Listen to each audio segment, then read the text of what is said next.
The following programming is sponsored by Tom Toole III. The views expressed do not necessarily reflect the views of this station, its management, or Beasley Media Group. Good afternoon, Greater Philadelphia area. This is Toole Time Real Estate Radio on WWDB 860 AM. I'm Tom Toole. She's Stacey Mitchell, and we have special guest Dr. Andy Fetterman with Creative Health and Spine, the best chiropractor on the main line, and I can say that because I go to him. He's in the house today for the whole show. Dr. Andy, thanks for coming on, my friend. And we're going to talk about your business in the third segment here. And again, Stacey and I work with the Tom Toole Sales Group at RE/MAX Main Line, the number one RE/MAX team in Pennsylvania and Delaware since 2018. And we're streaming live on Facebook, Instagram, YouTube. Just Google Tom Toole Sales Group. And what we wanted to talk about today first was a very interesting piece of news, although not surprising, is what I would qualify this as, that there was some information and data that came out today on Inman News that for sale by owner homes have hit a 40-year low. 40 years. This is the lowest amount of homes that went for sale by owner. If you look at the information that dropped this morning about 6 o'clock in the morning, this is according to the National Association of Realtors 2021 profile of home buyers and sellers. And it said that 9 out of 10 homeowners are working with an agent when it's a time to sell. And that's the lowest number in 4 decades. I mean, this is interesting news here. So what do you attribute this to, I think is the first question here, Stacey. And Dr. Andy, feel free to chime in. This is something that, you know, usually when there's like a hot market like we've seen, which is one of the hottest markets in decades, this number usually climbs. And the fact that it's the lowest in 40 years is very intriguing to me. Me too. If you ask anybody out there, they would think that for sale by owner would be the way to go today. And you do still hear people talk about that. But you would think there was a lot more FSBOs out there. Where when I saw this, I was like, wow, okay. So there is way less than what we think. I really think that it's because the consumer is pretty savvy. And sellers do realize that they're going to get more exposure working with an agent. They're going to have more opportunity to get their home in front of more buyers. That's going to create the competition. And ultimately, when you create that competition, you're going to get more offers, maybe less contingencies, go over asking price. You're going to get more money for the home as opposed to if you just try to list it and sell it for yourself. Dr. Andy, what do you think? Because you've been on, you're a client of ours. We've done business together, but you've been investing in real estate for a long time. And I love the consumer perspective here because Stacey and I are, we know the data and we know these things. What do you think as a consumer? Well, honestly, really what comes down to it, I think is people they don't have enough time anymore. Our time is being pulled in multiple directions, and a lot of homeowners tend to be a little bit older and have a little bit more time in having homes and looking at what the market is right now, going, I want to sell it, but we know the internet's the way things are now. That's how they're played. So without having that ability to be in tech savvy and knowing, like, just work with an agent, it's just easier. And it's just, for my own case, when we sold one of our properties with you guys, it's just like, I don't have the time to deal with it. I don't have the time to go through it, try to do the listings, talk to people, get the calls. Because now that everything's listed online, I mean, you get calls and texts at any time, 7 days a week. It's just, I don't even bother with it, So I think that's really playing a big factor in today. But that's a great perspective because, I mean, a lot of people, time is what they're valuing most. And I've especially after the past 20, however long months this has been with this pandemic, time really is at a premium. And there was some interesting data here I want to get your take on. The first is that Zillow's research team explored this question last month, and in their report, they found that September of this year, the typical for sale by owner seller nationwide asked 18% less upfront than the median homeowner who worked with an agent. And that's also about the same difference in the actual sale price analysis that was conducted by NAR as well as the local Bright MLS, where they looked at homes that were sold off MLS versus on MLS along the eastern seaboard, and that covers like D.C., Baltimore, obviously Philadelphia, southern Jersey, parts of Virginia, and that number was just under 17%. So, a lot of for sale by owners, I would say they might have gotten educated this year because, especially the way that the market's going, you're hearing about these incredible offers that are happening. Sometimes the for sale by owners didn't know what they were doing, put it on the market, and the buyer got a deal, which really didn't happen a lot in 2021. I mean, is that fair to say, Stacey, or what are you seeing out in the field? Yeah, I think that's definitely fair to say. I think sellers also know that they'll have a better opportunity getting it listed with an agent, getting their home in front of more people. So I really think that's what it comes down to. And again, also the time.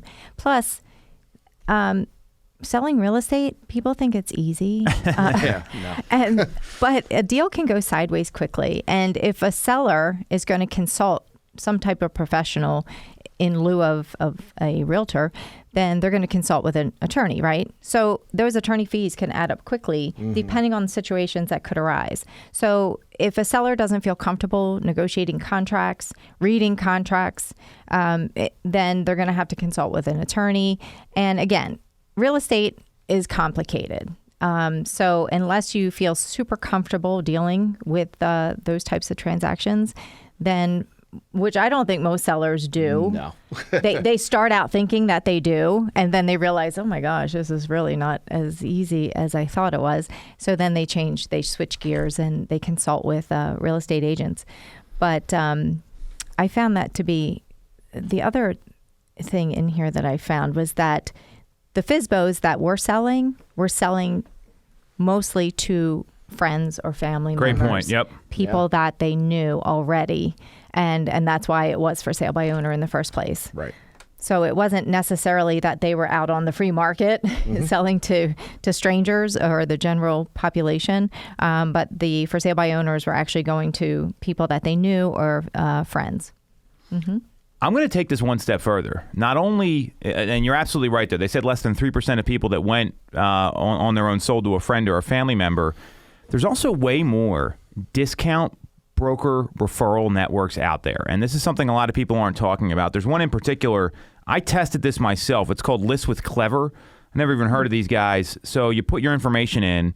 I put an old home that I don't own anymore in as a test address, and within seconds, I got 3 messages from agents that are with retail firms, not like a discount brokerage, not like I can't even think of it, like a Redfin or something like that. They're with notable agencies that are willing to list at I'm not going to give a number, at a much lower number than what the norm would be. So the people that may go for sale by owner, there's some desperate agents out there that are willing to discount their fee. And I think a lot of that has to do with how competitive the market is because they can't get listings the other way.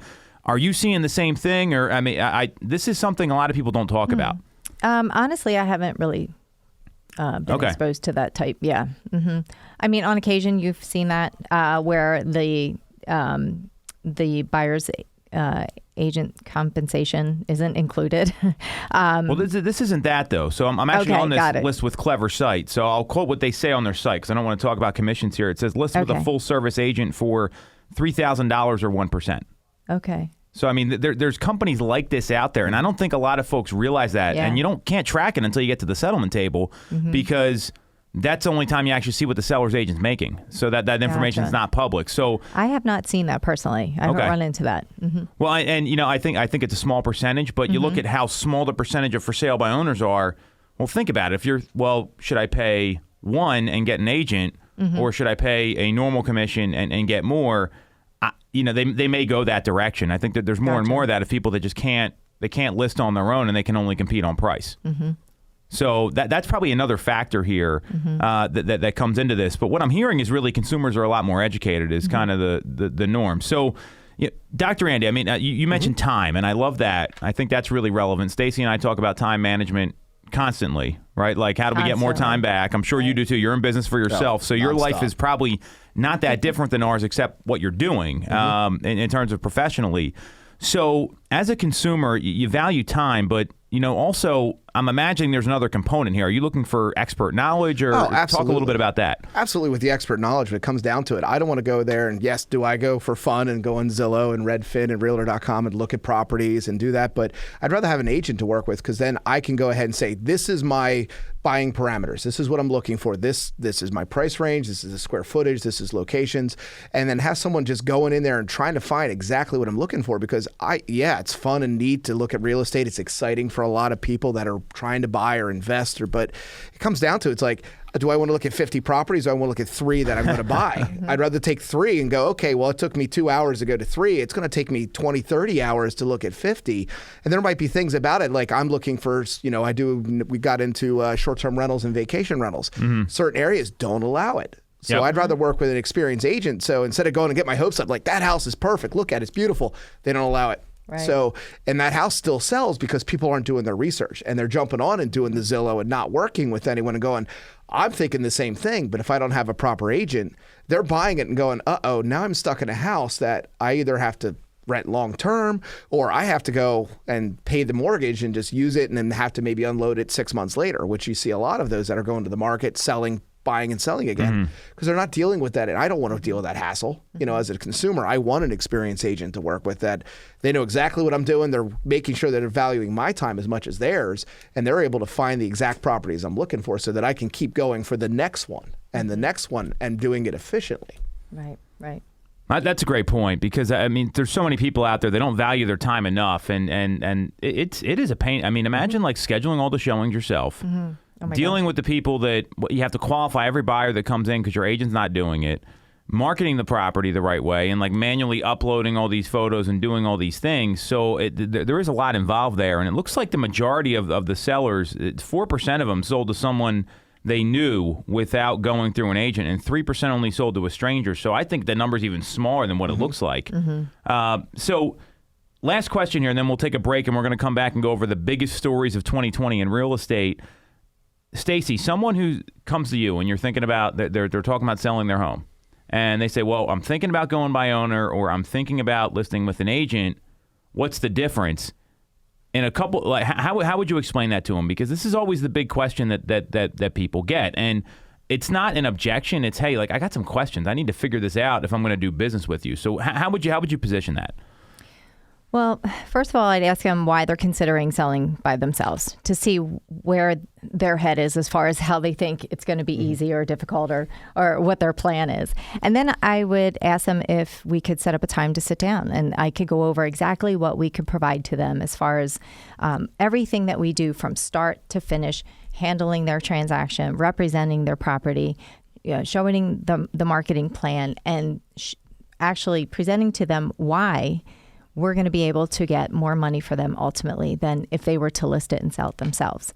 So I think that after we were able to sit down and go over everything, they would realize the importance of having representation. They would realize all the work that goes into listing a home and being able to get that top dollar for them that they want. And also being with them throughout the entire transaction, because sometimes it's easy to get under contract, but staying in contract, that's a whole different that's a whole different ballgame.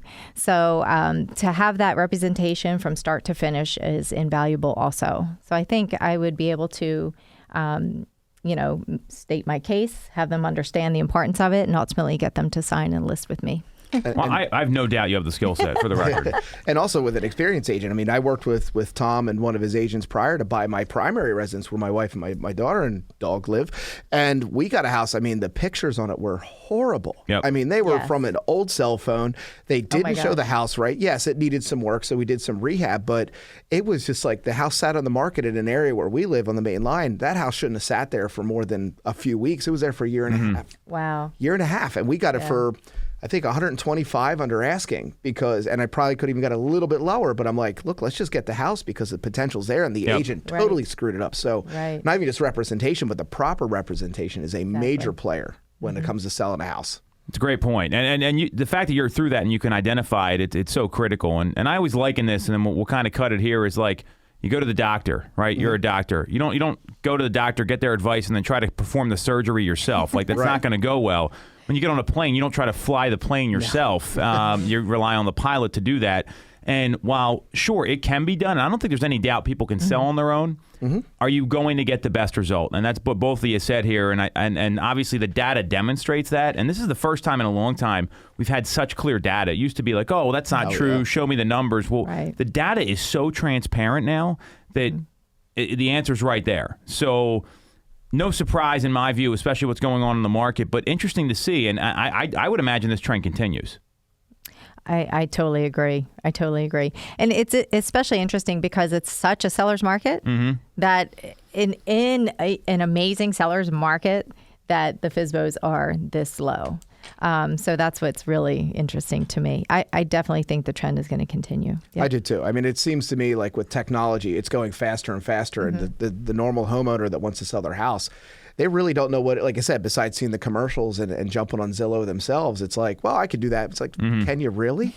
Can you really? I don't think you can. Well, like, I don't want to do it. Right. It's easy to leave money on the table right now. And we've talked about this a lot. Even when you have an agent that doesn't launch the property in the right way, like a pre-launch, or let people know it's coming to the market, because the market moves so fast, to your point. And because buyers are so hungry to find properties, which I don't blame them. I mean, we've seen this with some of our listings where they come in, they give an offer, and they want like a same-day response time, and you have 20 other showings lined up. Well, it's probably not best for the seller to take that first offer. Right. Let it breathe for 3 or 4 days. Let it breathe for a week. Let the traffic play out. And that's a mistake a lot of agents make, where they don't make the investment in the video and the photography. They don't understand how to market it. Right. $500 gets you $20,000, $30,000, $40,000, $50,000 more in value in the sale. For sure. Right. No question about it. So I think that this is a cautionary tale, and there's always going to be people that do this.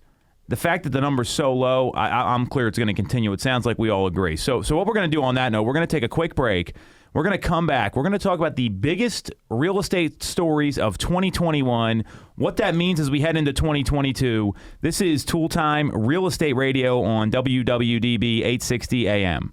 Have you considered a career in real estate? Do you want control over your income? Whether you have a license or not, call us today at 610-692-6976 or visit TomToole.com. Join our team, the Tom Toole Sales Group at RE/MAX Main Line. Buying a home or already own one? We can help. I am Kevin Hamill from Alliances Insurance Agency. If you haven't reviewed your policies in the last 3 years, now's the time. New home buyers, there are a number of ways that we can help you get to that settlement table. Call us to find out more at 610-816-0043, extension 3, or visit our website, alliancesinsurance.com. Don't forget the S, it's for savings. When you're getting a mortgage, you shouldn't have to sacrifice great service just to get a great rate. At Mortgage America, we've been lending with this philosophy for over 35 years. We have access to great low rates without the complications and delays of big or online banks. We're a local Pennsylvania lender with loan officers that you can actually meet. As PHFA's #1 lender, we specialize in all residential mortgage programs, including first-time buyer programs and low down payment options. For your free pre-approval, call us at 610-439-8000 or apply online at mymortgageamerica.com. Mortgage America's equal housing lender, NMLS 128. The real estate market is red hot. Have you considered taking advantage? Call the Tom Toole Sales Group at RE/MAX at 610-692-6976 or visit our website, TomToole.com, to connect and take advantage of these market conditions. We are back on Toole Time Real Estate Radio on WWDB 860 AM. I'm Tom Toole. She's Stacey Mitchell, and we've got Dr. Andy Fetterman in the house with Creative Health and Spine in Berwyn. Dr. Andy, if people want to get in touch with you, how do they find out about you real quick? Oh, multiple ways, but you can go to our website, creativehealthandspine.com, our Facebook page, Creative Health and Spine, Instagram as well. So many, many ways to get a hold of us. So. Okay, so creativehealthandspine.com. That one's a good start. We'll work with that. And when we put the show out here, we'll tag in and do all that in social. Sure. So what we got here, and I always find this time of year interesting because everyone's kind of chilling out a little bit. You got that holiday lull, except for realtors who still work 24/7, it seems like. And it's a time to reflect on what happened this past year. And 2020 was so dominated by the pandemic and shutdowns and government regulations. This year's been a lot different. And we identified what we thought were the 4 biggest stories coming out of 2021. So we're going to talk about them. And then rather than talk about it again, because we've hit on all these during the show, I'd love to hear Stacey, what you think, and Dr. Andy as well, what that means as we head into next year. So we can kind of do some foreshadowing here because this was some big news. So the biggest story in my view, Stacey, I know you'll agree with me on this, Zillow getting out of the iBuying business and having one of the worst earning calls of all time in the third quarter. So if you don't know what happened, Rich Barton, the CEO of Zillow, he has been pushing, we're going to be iBuyers, we're going to be iBuyers, we're going to be iBuyers, and then they have their third quarter earnings call, which I listened to, And I've seen him speak before, and he was bumbling. He was nervous. At one point, he choked on a cough drop and basically said we were just funny. It is funny because it was, I mean, you can't be doing that as a CEO. You got to right. When He things go obviously bad, had- you still got to project confidence. So on that call, they said, hey, we're getting out of iBuying. We were just guessing, and we're going back to our core businesses. And the stock price went from like $100 down to 60. It's been kind of oscillating in that 60 to 68 range since this this happened. So how do you think this all plays out, and what does this mean for 2022? Well, yeah, that was like the biggest news when Zillow, earlier in the year, let's say, we were talking about Zillow and their iBuy program and how they were basically setting the market. Yeah, they were paying above They ask. were getting ready to conquer the world with that. And then by the end of the year, they're completely out, which was like crazy shocking. So, well, it's going to leave the door open for the players that have been nipping at their heels. And obviously, there's a couple of companies that are really happy to hear this news of Zillow getting out of the iBuy experience. But also, it left a lot of people totally stranded and in limbo. So, there was, I forget the number, but it was a lot of people that were under contract. I think it was 7,000 houses that they just said, hey, we're not going to. Right. We're not moving forward on these. Right. Unfortunately for them. So it's amazing in this industry how there's never a sure thing. So, and this just goes to show when, Zillow is a tech company and they were trying to shift. First and foremost. Yeah, they're trying to shift gears and get into a market they really didn't know that much about. And they just overstepped and really stepped in it. So, but going forward, I think the other players that are in the iBuy program or iBuy platform, they're going to continue because they have a pretty solid foundation right now, and this is what they needed so that they could scale. I agree. I mean, when it comes down to it, it's that you have a massive company, and being a business owner myself, had a few businesses, they diversify too much. And they thought, oh, we have this money, we have to do something with it. It was a great idea. But when it comes down to it, it's like instead of really hammering down what they are and really just increasing more market share for themselves, they're like, oh, we'll go over here. And it bit them. What it comes down to it is that they overextended. They didn't realize it wasn't turning over enough revenue as what they wanted it to do. And the only thing that's looking good for them is the fact is market prices were still going up. So at least it wasn't crashing, and then they're trying to get out of it then where they've lost all this value. So at least they're not hurt as much as they can. So it's not like they're going to go away. But it was a dumb move in the first place to even start the iBuy program. It was a great idea, but not for them, Well, and if you look at the shareholder letter, they cited higher than anticipated conversion rates, and it's because a lot of people didn't want to deal with having to sell their house and having 40 people come through in a weekend, which is what's been going on, especially the first half of the year when they were doing this. My takeaways from this are a couple things, and we've talked about this before. One, if you are a flex partner of Zillow, buckle up and get ready to sell a ton of houses in the first 6 months of the year. I am clear quarter one of 2022 is going to be even more robust than we expect because there's this pent-up demand. People are getting ready to list. There's inventory coming. And I am clear they're going to over-deliver to their flex partners because they got to make their stock price go back up. That's number one. Absolutely. Number two, you know who's not talking about Zillow right now? The consumer. Maybe you are because you're informed and you're on the show. Right. But the consumer's not talking about this. And they have so many visitors that come to their site. I think it's 226 million unique visitors a month. Jeez. They're featured on Saturday Night Live. It's right up there with like the Crystal Clear Gravy commercial, if anyone remembers that back in the 90s. So they're not going away from that perspective. And third, they're going to have people coming for them now, specifically CoStar. I mean, there was an article that just came out 2 days before Christmas on the 23rd.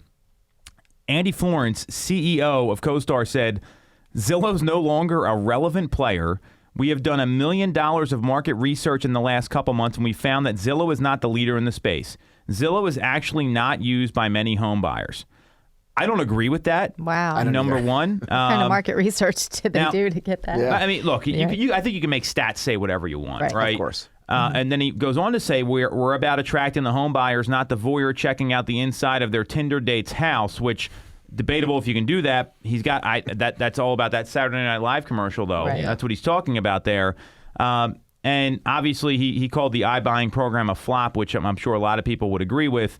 They're going to have a fight on their hands here for a while. I mean, they did this to Realtor.com when they first came out, where Realtor.com was the undisputed internet lead portal for houses that was not the MLS. Mm-hmm. Yeah.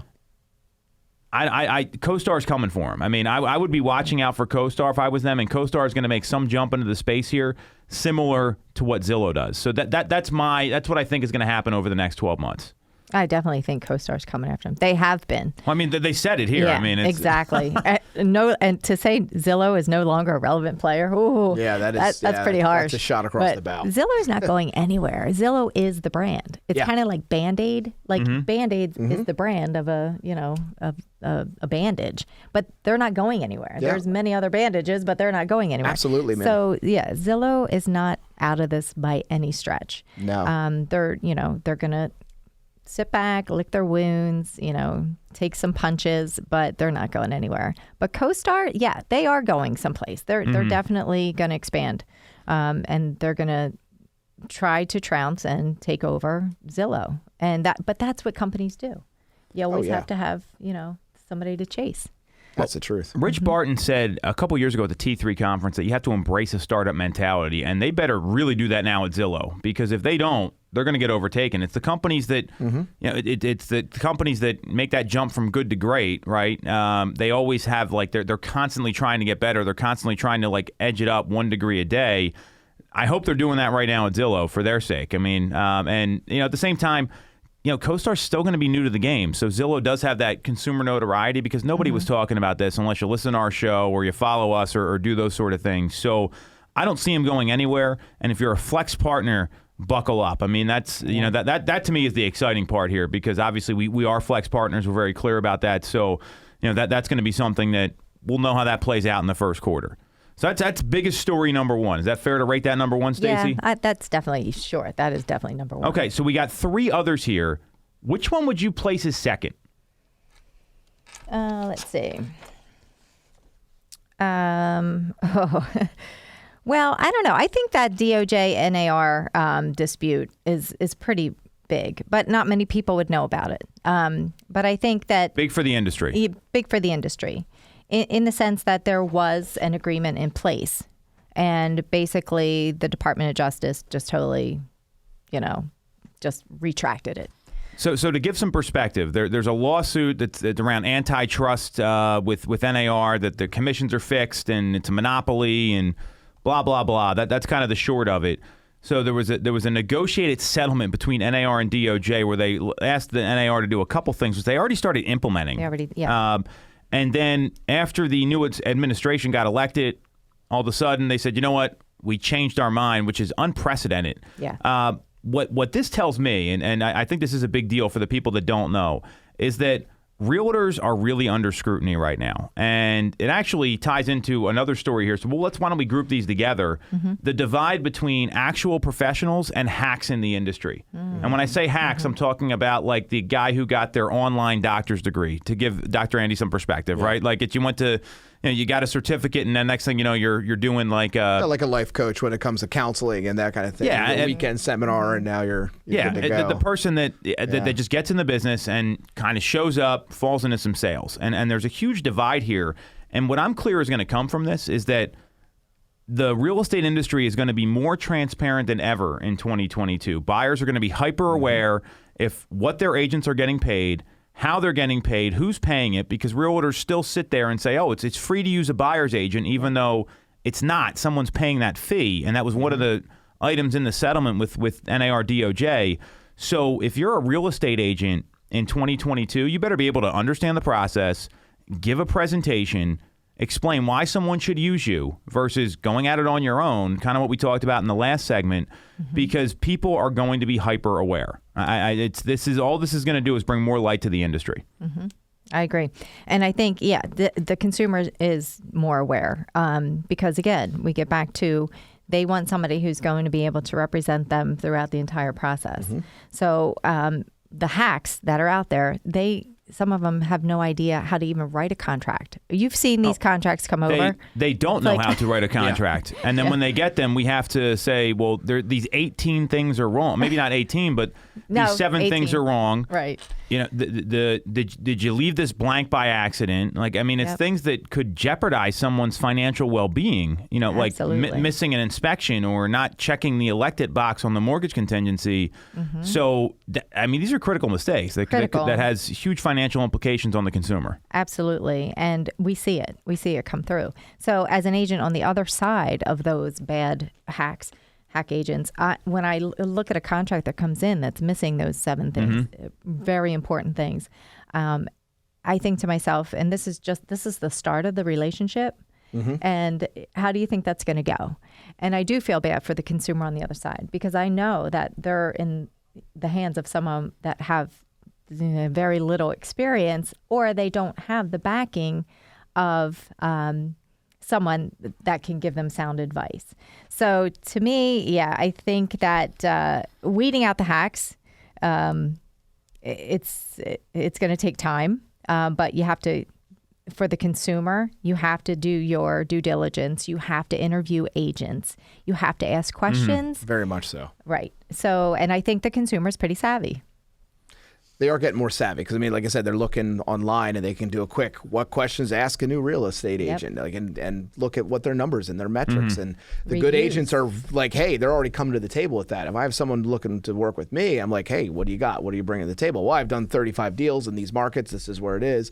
You know, recently with, you know, because I'm also dealing with properties that are not where I get the chance to see them until it comes down to the point. I'm like, that's in my wheelhouse. Let me go ahead and look at it, because I need to know that person's really boots on the ground, instead of just saying, well, I like real estate, so I got my license, and now I sell 2 houses a year, and that's because that's my brother-in-law and that's my good college friend that, you know, that just is throwing me a bone. No, I need someone who's going to hop in there and do that. And the consumer is getting more educated. There's no way around it. Everyone has a smartphone. Everyone's on the internet. It takes a couple keywords, and now you got 10 questions to ask. Even if you don't know what you're doing, you go, okay, answer these questions. Right. And if they don't answer it, they're all automatically see that there's no confidence there. There's no experience. There's no process to what that agent that possibly could be working with you is going to have. They just don't have it. So then you just move on to the next one. Mm-hmm. So it's definitely a big play now. Well said, and I think that's part of the reason why this lawsuit probably came out in the first place, because there's so many unqualified people. And you know, this is any industry. I don't want to just say it's all realtors. I mean, it's every industry is usually dominated by the top 20% doing 80% of the business, and it's no different in real estate. It's actually even more concentrated where, to give you some perspective, the top 1% of the agents in the country do 17.2% of the business. Mm-hmm. Wow. The top 25% do 73.5% of the business. And the bottom 50% only do 9% of the sales volume. So you have half the agents fighting over 9% of all the business. Now, here's the thing consumers need to be aware of. They have a 68% chance right now of hiring an agent who has done 0 to 2 deals in the last 12 months. And 78% of consumers, they hire the first person they talk to. Yeah. So interviewing agents, I mean, I would just stress every consumer out there, even if you interview with one of our people, go talk to somebody else, get another perspective, get a second opinion, because this is major dollars at stake here. And this is probably why this lawsuit initiated, because there's so many things that are being said that are incorrect. But I mean, the free thing is mind-boggling to me, because clearly someone, you know, you're not doing this as a charity. I mean, we're all about helping people. It's also a way to earn a living. So gotta eat. so with bringing it back to the lawsuit real quick, and then we'll get into so we'll call this number 2 and 3. Mm-hmm. Do you think this thing gets settled in 2022? Well, at the rate we're going with everything else, no, I don't think so. It'll drag out. They might, and basically, we don't even know what else they're going to be asking. Like, we don't really know what the DOJ is going to be, what the end game is here. So I think they're just kind of sitting on it, and they'll make it happen when they see fit. But we don't even know what that looks like. We don't even know what the DOJ is asking of the NAR. So, and that's a little frustrating being a member of the NAR, that we don't know what's going on. Obviously, there's some legal ramifications here. So to give some perspective on the timing, and I do agree with you, Stacey, The complaint and proposed settlement was filed on November 19th, 2020, and we didn't hear until July 1st they were withdrawing from the settlement. Right. So you got what? That's 7 months there, 7.5 months. So let's say we add another 7.5 months on. I mean, then there's going to be some back and forth. And I think end of the year would be optimistic. Yeah. That's very optimistic. Well, I'm an optimistic kind of guy. So Me too. half full, right? Yep. All right, so that's story number 2. Story number 3 is, and this is about the market, and the market has been very incredible. Buyer affordability peaking this year, and the rise of prices anywhere from 10 to 12% year over year. We haven't seen anything like this, with the exception of like when the mortgages were bad that were being funded back in like that 2005, 2006 range. That's clearly not the case being in this day to day. So knowing that prices have had a meteoric rise, because double digits to me is bananas, and buyer affordability, we saw rates in the 2.5 range at points this year. That was wild. Are we ever going to see anything like this again? And how are buyers and sellers going to adjust into 2022? Well, definitely an incredible market this past year. And I think we're in for the same going into 2022. I think for buyers, if they're serious about making a purchase in 2022, definitely do it the sooner the better, because the rates are going to increase. Now, they're not going to increase dramatically. Agreed. in this first year, but they are going to increase. So if you have a max purchase price, that if there's an HOA fee or depending on the taxes, you might be a little bit priced out of certain areas that you have set your sights. So I think for buyers, you really need to pay attention. You really need to get out there, and you have to find your house this year. I think that you're going to have the best opportunity because it's still going to be affordable. Get yourself into a good position financially if you're looking, if you're considering at this time, so that you can in 3 to 6 months get out there and get your home under contract.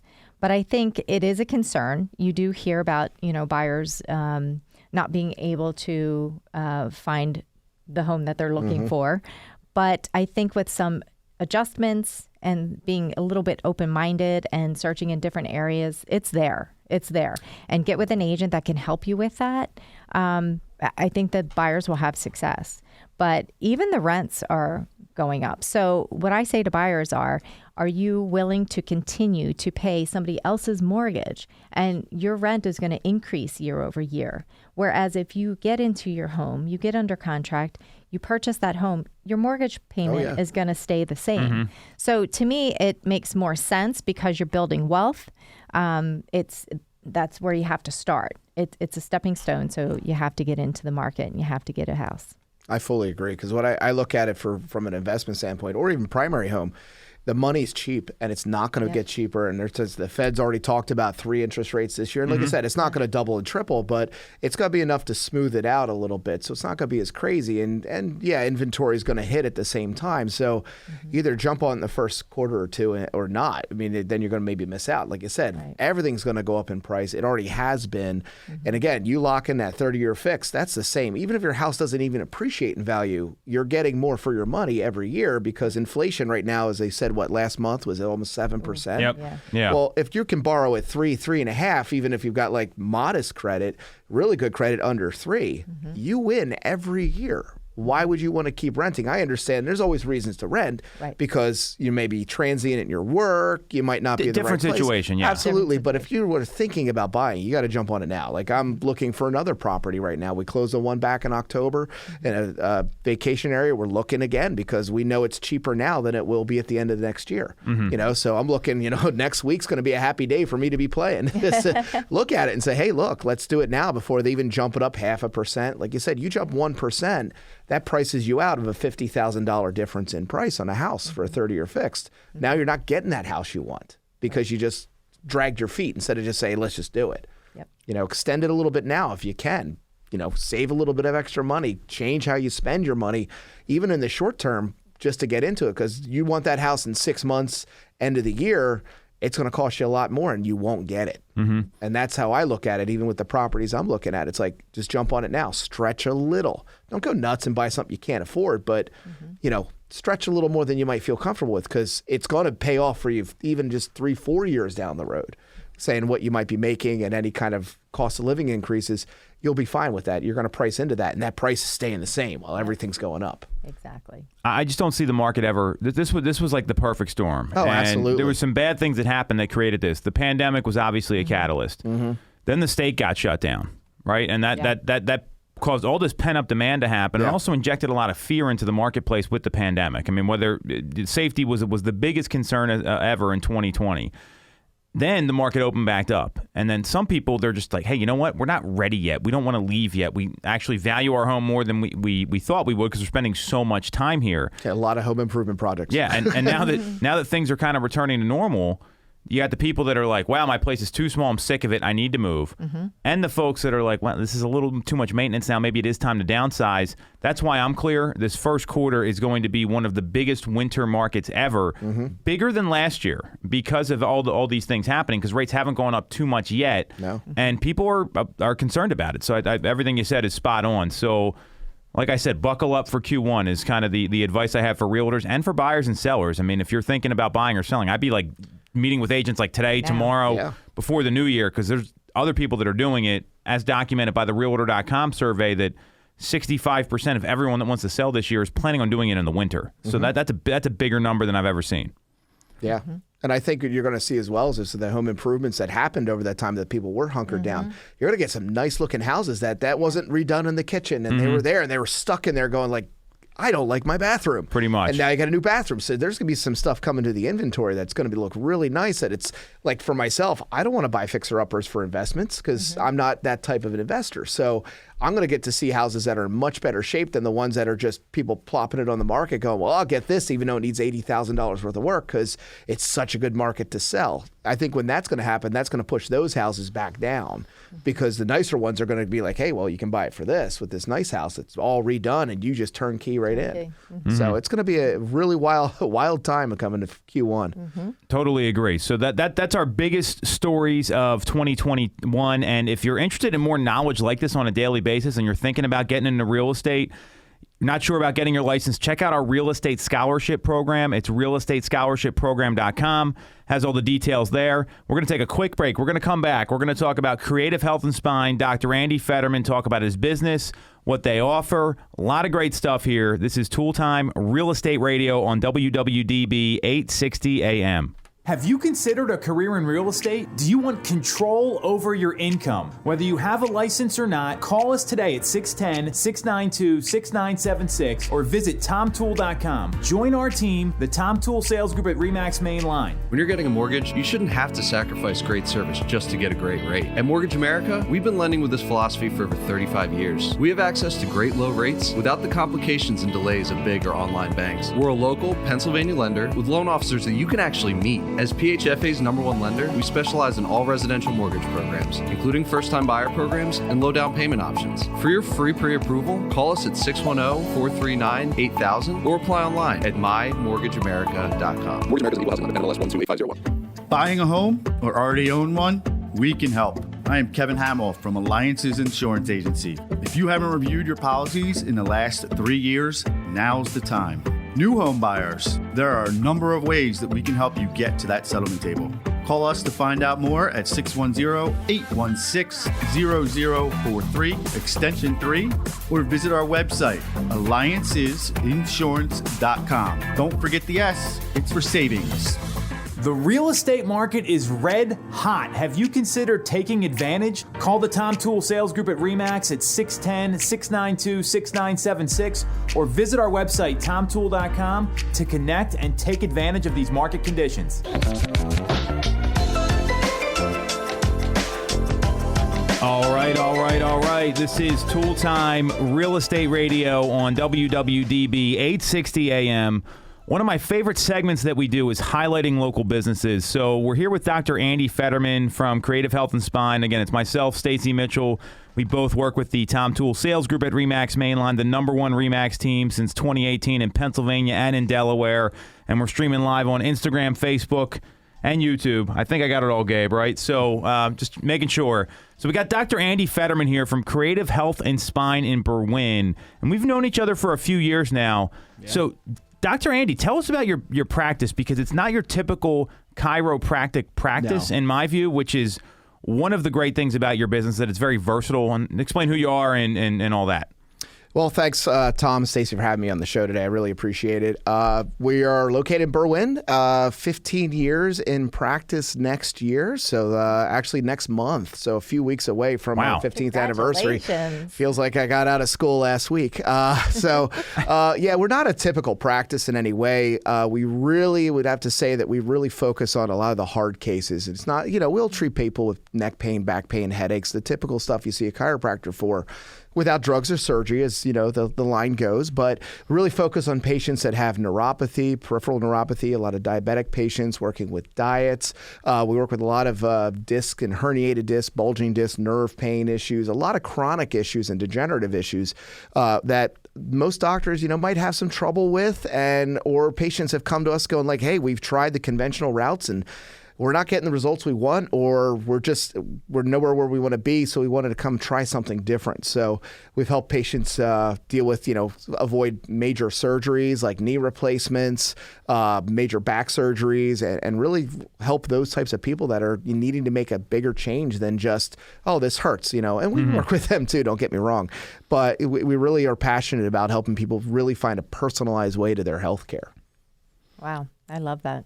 So I know you've talked a lot about like people have these, the injuries you see today are a little different than what you would have seen 20, 30 years ago. I think you used the line, sitting is the new smoking a lot. So obviously I love that you help all these people that have other problems and you're not having to get surgery and do those things. Right. Talk about like what people need to look out for, maybe if they need to see a chiropractor, because I don't think a lot of people are taking care of themselves enough. And realtors especially, because we get a lot of realtors that tune in. So I'd love you for you. A lot of realtors too. I'm sure. Well, I'm one of them. I'd see Dr. Andy regularly. So tell us a little bit more about that, because I don't think people really take care of themselves enough, especially now in today's climate.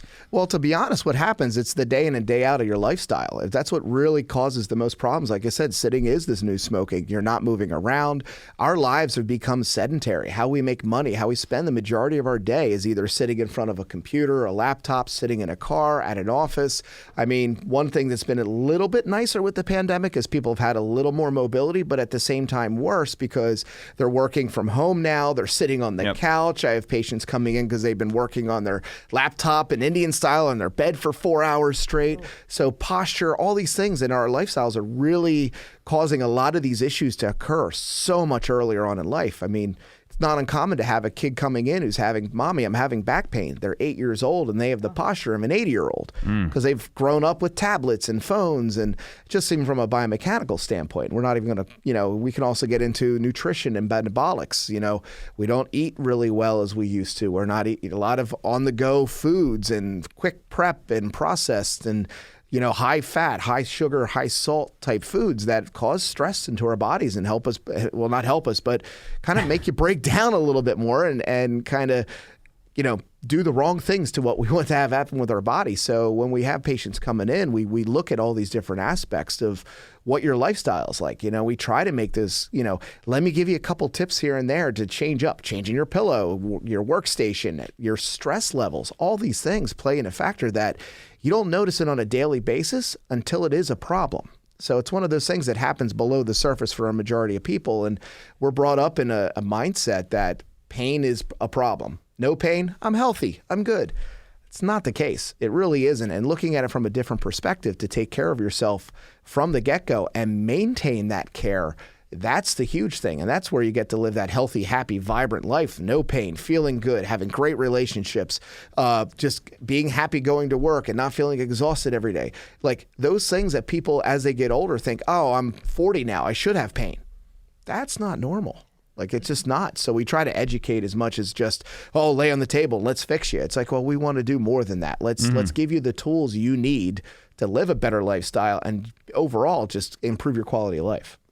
Yeah, it sounds like you do pretty much a whole body approach, like a whole body and lifestyle approach.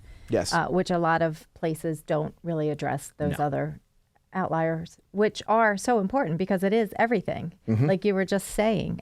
So I love that about what I'm reading on your website about your practice, because it is so important. It's everything.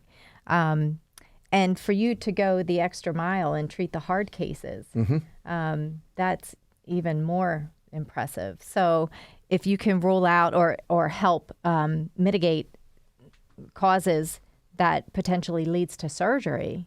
Yes. Yeah, I think that's big. It's life-changing, and it's like that's the passion patients we have that I always like to call them. But everyone, it's those people that have gotten to that point that if I got to them when they were just having some back pain or an irritated knee or just this chronic little issue doesn't become that. And that's where it's really neat to be able to do that. And that's what we try. That's where the education comes in. Because if we don't educate and go, okay, you're feeling better, your knee's better, and they walk out and they're just still beating up on that knee, then 10, 15 years from now, and it's hard to look at it from that perspective because we all like to live in the now, that now all of a sudden this knee pain, now you're bone on bone thinking you need to have a knee replacement. Yeah. It's like, oh no. Well, and we're such a society of instant. So we like to take a pill, we like to take a this, absolutely, and have a surgery because that'll fix it, and it won't fix it. And your approach, I think, it's awesome. Yeah. Address the cause. Yeah. Address the causes, then that no longer is a symptom. Fix the function, everything else comes and follows through. And that's one of the things that we really stress and focus on in our office is that by approaching it that way, now we're looking at it, it's like, okay, now we're really fixing you. It's not just take a pill, mask the symptom, do the surgery, now deal with the consequences of that. And like I said, surgeries are necessary, medications are necessary. It's just, are we jumping to them too quickly? Are there things that we can do naturally first before we go, you know what, we've exhausted this avenue, now we need to go that direction. And that does happen in our office. There are people, I'm like, look, you're too far gone. I cannot do enough for you to get where you need to go. However, the good news is as you go through this journey and process, I'm going to make that other process you have to go through much easier to deal with and recover faster because of the things that we are going to do while we're trying to heal everything. That makes a ton of sense. And I mean, Stacey, you brought up a great point. Everyone wants the quick fix. And I mean, anytime you aim for the quick fix, I don't care what it is, it usually doesn't work out. Like it's not, I mean, unless it's, you try everything else and that's what you have to do. And I think that goes for anyone that has a business or has a goal they want to achieve as well, just get healthy. So, I mean, you take the whole body approach. So someone that maybe, thinks they need to come in and see, like what should someone be thinking about if they have like the same issue over and over and they need to see a chiropractor or come see your practice? Well, usually if you have something that's coming around or reoccurring, it goes to think, what it comes down to, and we use an example of a patient, no names, HIPAA, that came in the other day, 20 years of back pain. He's a larger fella, and he's played sports, and he noticed this in high school. His back was giving him issues, on again, off again, tough guy. Okay, well, now he's in his late 30s, he's have a couple kids, and his 1-year-old, 15-pound daughter is putting him into horrible pain just by carrying his 15-pound daughter. I mean, that's not even a tenth of his body weight. I mean, he's a big, strong guy, but it turns out because there's these issues that have been broken down for so long and just putting it off and realizing, wait, now I have a problem. I'm looking at this longer term. And that's the thing is we have to change the mindset. So the ones that are looking to what you should see on a daily basis is there little aches and pains and little things and even simple things like not sleeping well, digesting not well, where you're having gastric issues and, you're gassy or, you're only sleeping a couple hours a night or you wake up every 2-3 hours or there's certain things that just isn't normal, natural life flow. Those are things that you start to think, well, maybe I should go see someone about this. And it's not that it's a huge, commitment or anything, but it's one of those things, if you nip it now, it doesn't become something worse down the road. Because our bodies have to take us through this life. So you get one body. That's it. And it's a lot easier to start out younger and maintain it than it is to, find yourself in your 50s and 60s and trying to play catch up. Oh, absolutely. And we get a lot of 50s and 60-year-olds that are playing catch up, and we can help them with that. But I'm like, there's a lot more work we have to do because I have to undo many, many extra years of physical abuse to your own body that you didn't realize was as much of abuse because you were younger, you kind of tuned it out, your body has adapted to that as your lifestyle, and you just kind of go through it. Like I said, it's very common. There's a lot of studies out there saying, oh, when I'm 40, I should have pain. It's part of aging. No, it's not. You should never have pain. Pain's telling you something's wrong, not just saying it's a part of just natural going through life. It's not the case. So quick question for agents like me who spend a lot of time in the car. Oh yeah. The car is like my enemy, but I'm in it all the time. And I find when I'm sitting in the car, it's so uncomfortable. And when I get out, I am stiff and sore. Absolutely. So what would be some quick suggestions and some tips that I can utilize when I get out of that car? One of the things I always say, if you have the ability, and this is the most expensive one, is SUVs and trucks are better to sit in than cars. Cars are ergonomically horrible for your back because they put you in this weird like V angle, and it's not good for your back. So, but if you don't have that ability to go out and buy another car or trade yours in, there are different cushions that you can buy on Amazon for really cheap that can help fill in like almost like a wedge cushion that can raise you up. Even just an inch or so makes a huge difference. Ergonomically in your chair, when you are sitting in your car, your knees should never be above your pelvis. You go above your pelvis, that will biomechanically put more pressure on your low back. So when you sit in general, this is where sitting is the new smoking. You're not moving around. You're not using your whole body. You sit down, you put about 6 times the amount of pressure on your low back than you do when you're standing. Standing, you have your legs to distribute your weight. So not only are you sitting, and in a car, your feet are, if your knees are above your pelvis, you're just increase that pressure exponentially. So a lot of the agents that I have seen in my office, a lot of back issues, upper back issues, because they're now scrunched in this car seat and you're driving appointment to appointment to appointment. So I say, something with adjusting the seat to keep your knees below or level with your pelvis, some kind of wedge to put in the chair, into the chair, the car itself, which $20-$30 on Amazon. Look up that. It's very easy to find. I recommend it and send it almost weekly to patients to buy, to put in their car, and makes a huge difference with their backs. Getting up and moving in between appointments, some light stretching, like maybe a couple bands or something to release the pressure. And then when you're working, obviously, if you're on your computer, get in the passenger side so you can get into a better position. A lot of people I'm not getting out of my car seat with my steering wheel because done that. Yeah, just get into the other side. Everything you said, I do. Yeah, so good, very good. So you gave me some really important, really good information just now. Thank you. You're welcome. That is great info. I mean, I certainly have been there, Stacey, many times, and like I said, I've been a patient of Dr. Andy's for a few years now. So. We got about like a minute left here. So, Dr. Andy, why don't you tell us where we can find you again, people that want to get in touch, and again, what you specialize in, so they know how, the folks listening know how to reach you.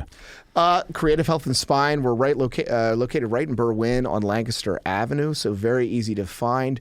CreativeHealthAndSpine.com is a great way to reach out to us. Phone number 610-722-0240. We specialize in all kinds of natural health care, neck pain, back pain, headaches, neuropathy, disc issues. You name it, we can talk to you. We love chatting with patients to see if we can help them. Awesome. Well, thanks for coming on, Dr. Andy. That's going to be a wrap this week on Toole Time Real Estate Radio. You want to follow Stacey? She's on Instagram. It's at the number 2 Mitchco, Mitchco. You can follow me at Tom Toole, 3RD at Tom Toole 3rd. Again, check out Dr. Andy's chiropractic practice at CreativeHealthAndSpine.com. We are streaming live every week on Instagram, YouTube, Facebook. You got a question, email us, info@TooleTimeRadio.com, and we'll catch you next week, first show of 2022.